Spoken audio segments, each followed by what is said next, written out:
My husband is always telling me, we have great soil. How come you're always buying dirt, trying to plant stuff? And he's right. We do have great soil.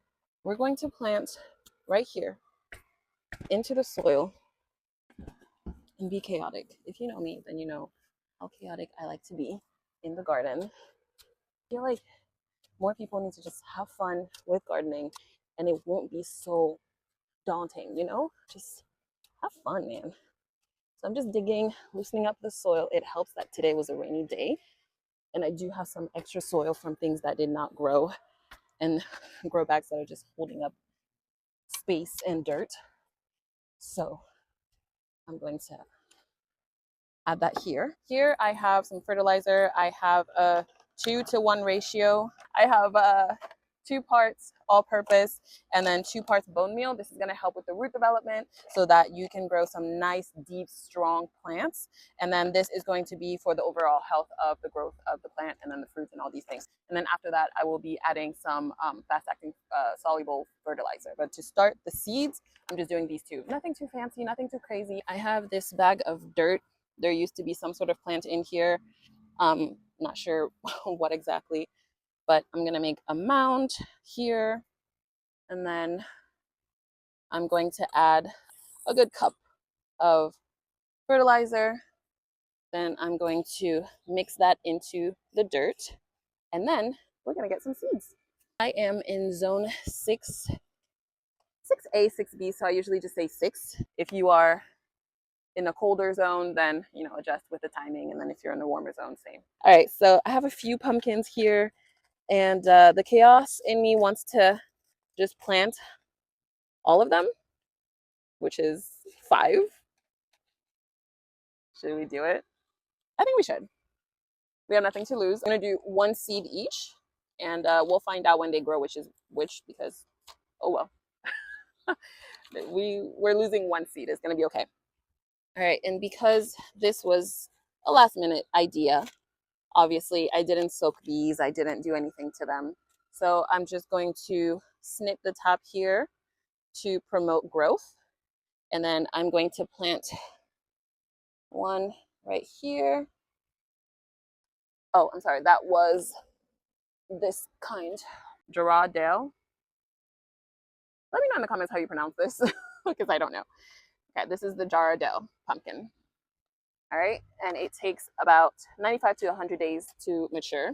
And we have here the sugar pie pumpkin, and hopefully this one comes out, early October.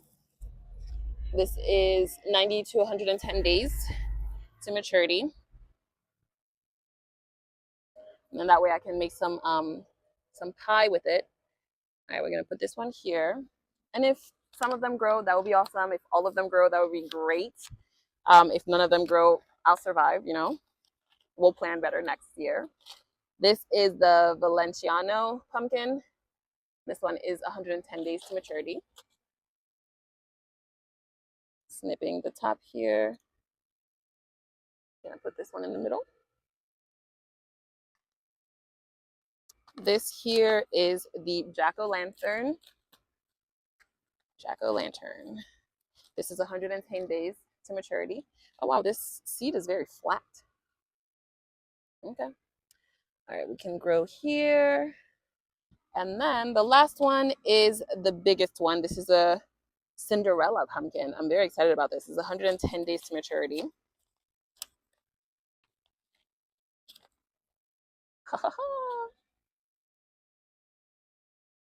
All right, so we have our 5 seeds here. I have 1, 2, 3, 4, 5, and then I'm just going to cover them a little bit like so.